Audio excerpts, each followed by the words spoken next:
प्रायः लोगों में भ्रांति है कि ज्ञान मार्ग में कर्म युद्ध नहीं करना पड़ता। वे कहते हैं कि ज्ञान मार्ग में कर्म नहीं है।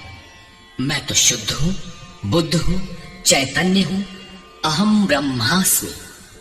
गुण ही गुण में बरतते हैं, ऐसा मानकर हाथ पर हाथ रखकर बैठ जाते हैं।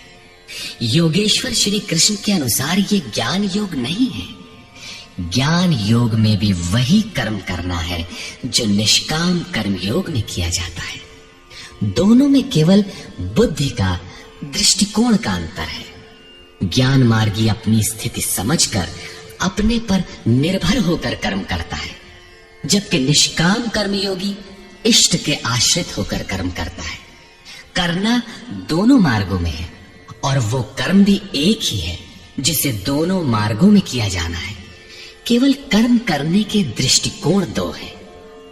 अर्जुन, इसी बुद्धि को अब तू कर्म योग के विषय में सुन, जिससे युक्त हुआ तू कर्मों के बंधन का अच्छी तरह नाश करेगा। यहां श्री कृष्ण ने कर्म का नाम पहली बार लिया, लेकिन ये नहीं बताया कि कर्म है क्या।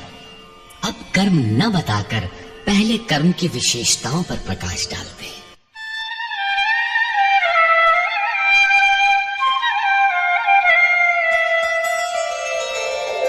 देहाभिक्रमनाशोऽस्ति प्रत्यवायो न विद्यते स्वल्पमप्यस्य धर्मस्य त्रायते महतो भयात्।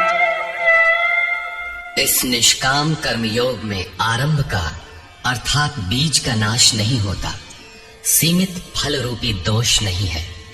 इसलिए इस निष्काम कर्म का, इस कर्म से संपादित धर्म का थोड़ा भी साधन जन्म मृत्यु रूपी महान भय से उद्धार कर देता है।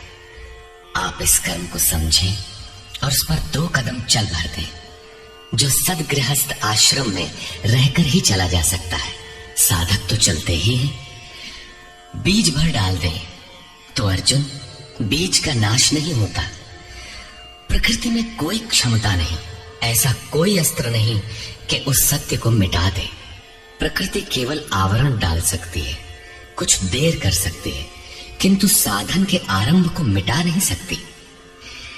आगे श्री कृष्ण ने बताया कि सभी पापियों से भी बड़ा पापी ही क्यों न हो, ज्ञान रूपी नौका द्वारा निसंदेह पार हो जाएगा।